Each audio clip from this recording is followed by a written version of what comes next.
Recording in progress. Okay, here we go, everybody. Last time we did this, it was a little bit too bright. This time I feel a little bit too dark. Oh, thank you for auto-adjusting me. Sunlight. Okay, so welcome to our new segment and slight modification to our protocol.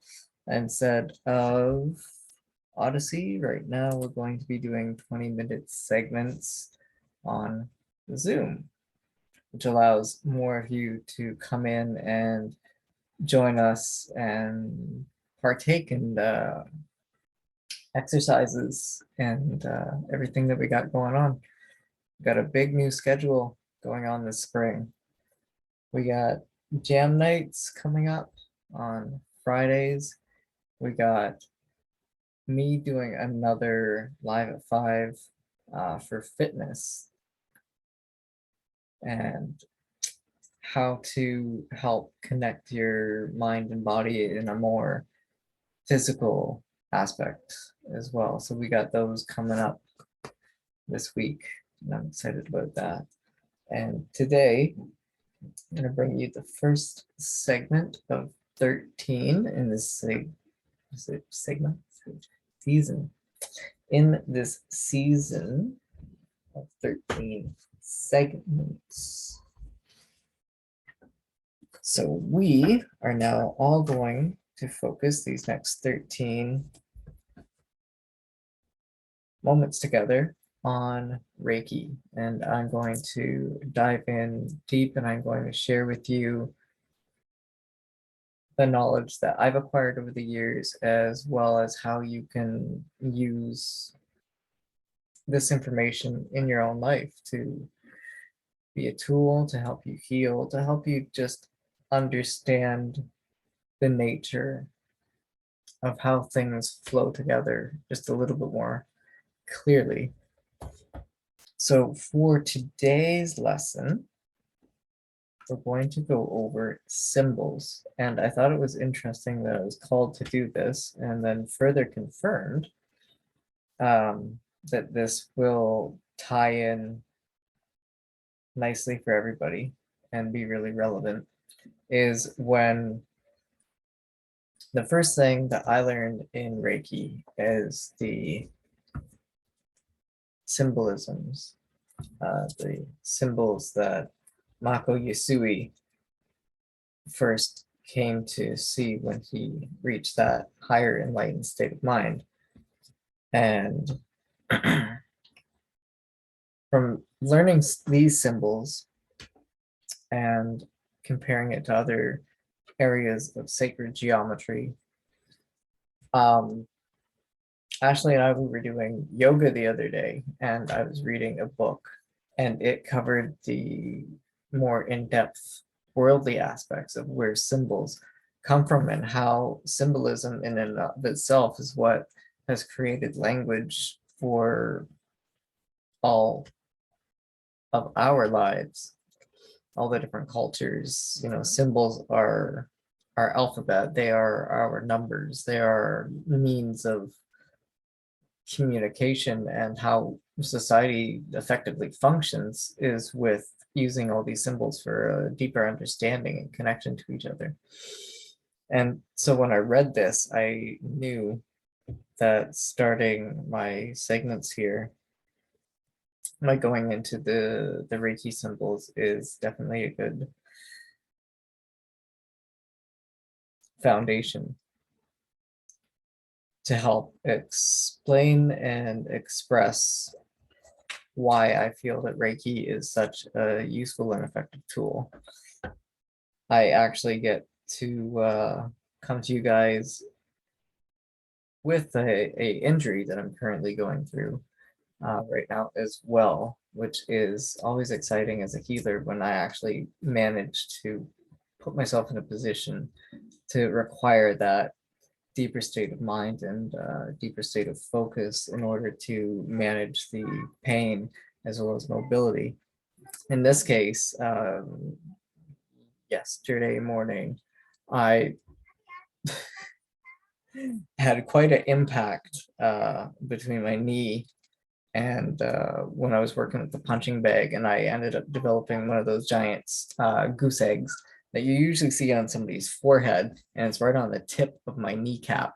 So my whole leg is all stiffy and puffy, and it reminds me of why I get into healing as a means of lifestyle, because we get hurt. We get hurt emotionally, we get hurt physically, spiritually, mentally, financially, and this is something that we have to learn to manage through. And it's not the recovered part of the recovery, it's the immediate initial when everything is raw and when everything is rough and you're in it, be it an argument, be it a life-threatening situation, a car accident, be it in the middle of a deep psychedelic experience. You have to learn to maintain a certain amount of control over your mind and of your physical self, your physical actions and mobility and movement in order to survive through if you're thinking of a life-threatening situation. And it's the same mentality that's required when you're in a heated argument with someone. Physical altercations, going through breakups, having disputes with friends. Wow.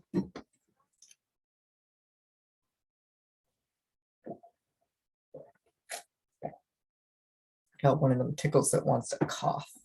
I'm just not in the mood to lose my focus here. If you have a bad day at work and then you're constantly in that state of, oh my God, am I going to get fired? I made a mistake. Chakra blockage. And it throws you into a state of fight or flight.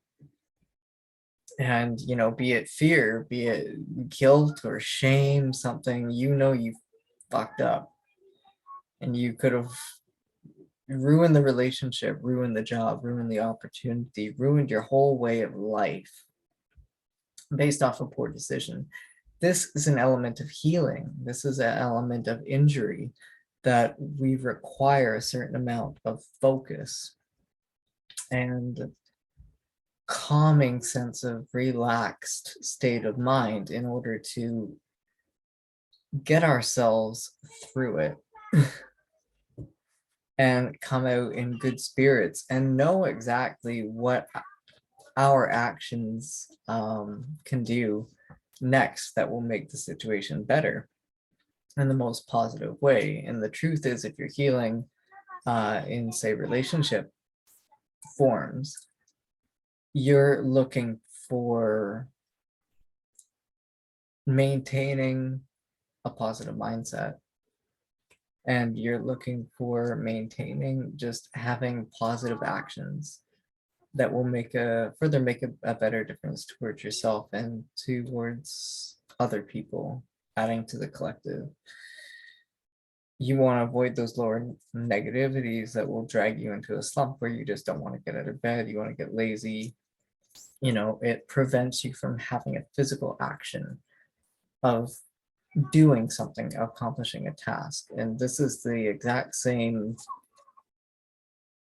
effect as a physical injury, be it my knee, that alters the state in which I complete some tasks, but not often. It's learning how to sidestep what we can and can't do when we're healing, and being able to have a normal day that's still productive and keeps us on top, it keeps us ahead so we don't slide into a slump.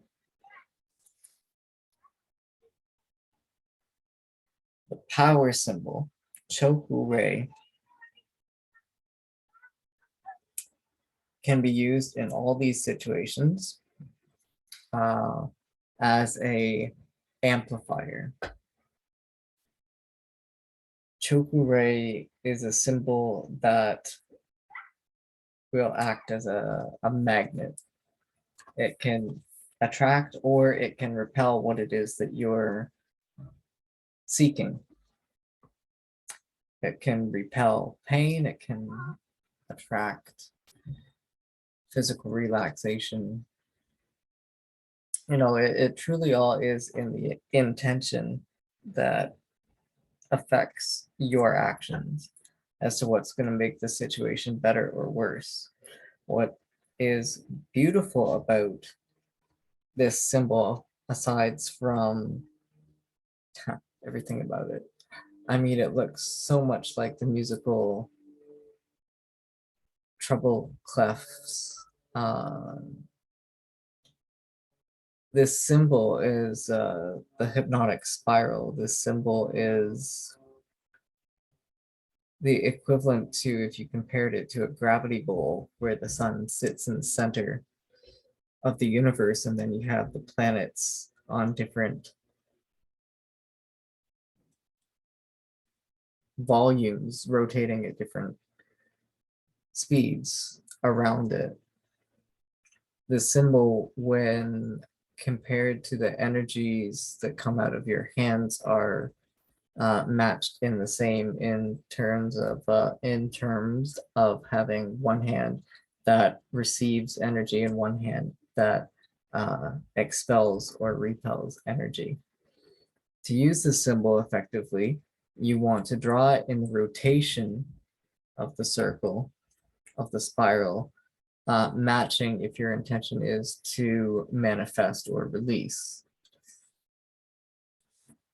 To help clarify what direction is which, the left hand in the left direction of a Cho Ku Rei symbol will be acting as that gravity bowl. It will draw the energies as a funnel in towards you. Your left hand will absorb energy. In Reiki, what I specifically like to do using this concept is when I'm doing a scan of someone's body, I will use the left hand to absorb in any negative energies that they have. And my right hand then becomes the casting hand, the one that expels out healing, light, energy, just a comforting, warm, almost like the same comfort that you get out of a hug or holding somebody's hand, something that can give a nice, firm anchor to help the person feel grounded and to help ease them into a state of relaxation, which brings you from that state of fight or flight that prevents your body from healing if it constantly thinks that everything around it wants to kill it. Another thing that's really cool about this symbol is that it's the same concept as when they were designing pyramids and they were designing crystals. It's that point that the energy can cast up and out through, like that of a wand, out of a wizard's hat, a witch's hat. And the other really cool symbolic meaning that I find in it is that this is, as I said, the hypnotic circle.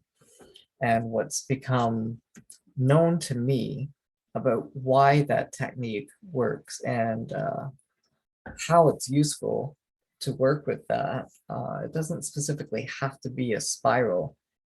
The kaleidoscope, traditional trippy videos that people relate to psychedelics act as a means to put you into a hypnotic trance. And this is the state of mind that you require to reach that DMT state of consciousness, to hit that state of enlightenment through meditation. And part of the techniques to reach the state of mind consists of the same technique that they actually use in the military when you're standing at attention or in a very deep state of focus. If you look at the soldiers when they're just solid and you're taught to stare at one center point, one focal point, and then let your eyes relax to everything else around you. This is another concept that is also used in driving as well. And it just gives your mind that higher state of consciousness by being able to stare at one spot and focus. Some people meditate over a candle. Is extremely relaxing to do that. Just stare at the flame, the tip of the flame. The finer the point that you can stare at, the better. And you're able to reach these, yeah, relaxed, very, very special states of mind. So much can be said in a picture. That saying, a picture says 1,000 words, right?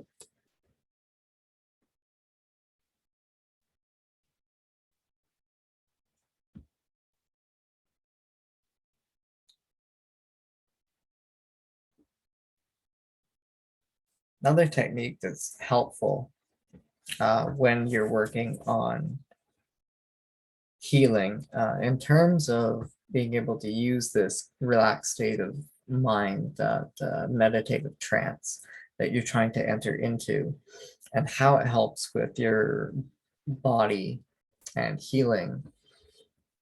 Say in the moment when my knee started to swell, as a practical example, and you don't really want to feel that pain, you can use breathing techniques and you can use the staring technique in unison, and you can put yourself into a trance that will allow you to not feel pain. You just feel really light and floaty in your muscles and in your ligaments. And it's the same concept as if you go and if you're using cannabis as a pain management tool. That's just something that you can learn to do for yourself through a natural state of being, which is what Usui found and felt was and is Reiki. Being able to tap into this DMT state of mind to heal yourself and work with the energies around you to help connect to somebody else's body and soothe them and help their body relax so that it can heal and tap into this plane of beauty, provable scientifically through sound vibrations, through light frequencies, infrared, metaphysics. It's pretty cool stuff. And so if you are experiencing pain, if you're going through an injury, if you're going through an emotional hurt right now, you can use this power symbol. You can draw it. It starts from the top, thick, and then down and into the loop in whichever direction that you want as a manifestation or release. And with your intentions, breathing techniques, through being able to relax your mind, put yourself into a trance to let your body heal. And remember that it's not about the pain you feel, it's about how well you can function while you're healing. That's always the trick. I have about 2 minutes, 1 minute, 1 minute left. If you have found any of this useful, please join in next week. That's going to be next Sunday, is going to be the next symbol for Reiki. We're going to go with Seihei Ki, and then going to meditate over that with you and go into how this can be used in your own personal healing or to help you heal somebody else Next Wednesday, you can join me, and we're going to be doing physical fitness integrated with spirituality, again tying it to the chakras and just making it all work together, because this is just my thing. To make it a lifestyle, especially when you come from a past of pain management, it just makes sense. And I have to say that I swear by it. It's a beautiful tool to use for healing your body, for healing your mind, for healing your spirit and your soul and your emotional state of being. And again, if any of this resonates with you, please join in next Wednesday, next Sunday, next Friday is going to be jam night. And share it with a friend, or share it with somebody who you know can benefit from this knowledge. If you have any questions, if you have any topics that you would like to see us cover, by all means, please email us, Ashley at elementalgrowth.org, Tristan at elementalgrowth.org, and we'll be happy to go from there. I will see you all Wednesday.